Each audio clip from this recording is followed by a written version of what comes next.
So, order nga pala tayo ng ating tester. Itong ating soldering iron dito sa Shopee. Sa itong XL830L.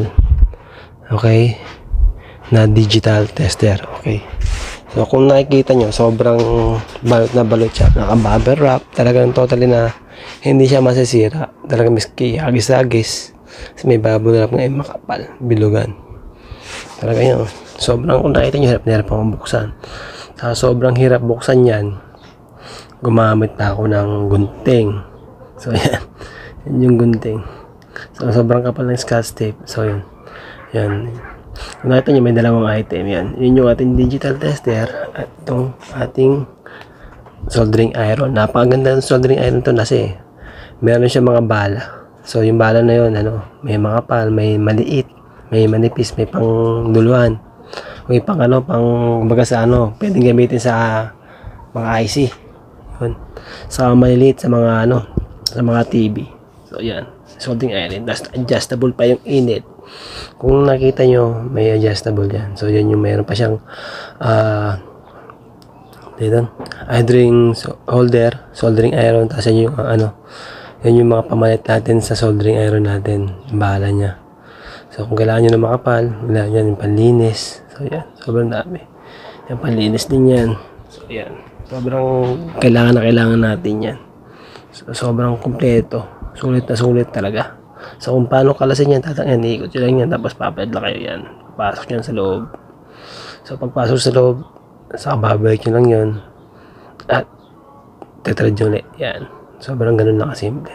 So tinesting natin to, sobrang ganda yung init, sakto yung init, hindi ganun mainit. 60 watts nga pala to. Saka pag testing nito, hindi kayo mga ngambalan nyo, bakit? Kasi meron siyang stand holder eh. So yung ganun lang siya kalaki, alas isang dangkal lang. Okay, maliit lang siya, hindi siya ganun kalaki. So, handy talaga siya. Kasi alam bakit yung malaki? Kasi yung init, pag malaki, mahaba na, di ba? So, yung init, hindi na kagad pupunta sa pinakadulo ng ating bala, ng ating soldering iron. Hindi kagad matutunaw. So, yan. Kung nakita nyo yung kung ilan yung settings niyan, bilangin nyo na lang kung ilang inches yan. So, yan. So, pinakita ko naman, 60 to Okay. So, siyempre, meron din tayong mga pang-ilaw. So, yung pang-ilaw na yung ginagamit natin yan dito. Kasi sa mga controller natin, solar controller natin, sigurado ako na madilim, hindi makikita. Wala kasing backlight. So, naglagay tayo lang yan para magamit din natin. Testing natin, wala siya. Wala siyang continuity. Pero gumagana po yan. So, bakit? Kasi nga, meron siyang hindi siya salpak sa mismong kanyang resistance. Okay? So, yan. So, fast forward tayo. So, pinalas natin para masubukan bakit ganon. Okay? Yan.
So, ito naman, bubuksan natin tong digital tester natin. Ito, lapit na to.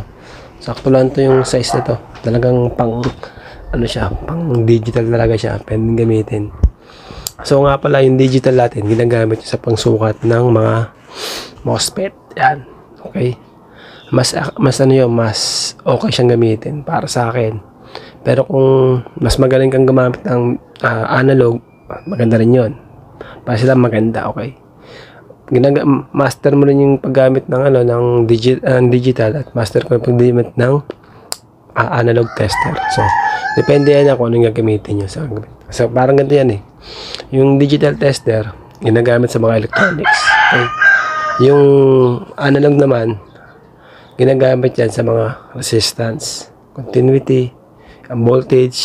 So, depende sa paggagamitan. Pero pares siyang gamitan. Pero mas pabor kasi si digital sa electronics. Ito naman si pabor naman sa mga motor control, ganyan, supply, ganun. Okay? More indoor siya. Ito more yung digital kasi more in reading. Ito naman more in continuity or resistance. More in resistance, more voltage. So nakalagay naman dyan kung makikita nyo, kung depende sa gagamitin nyo. Okay, so yan.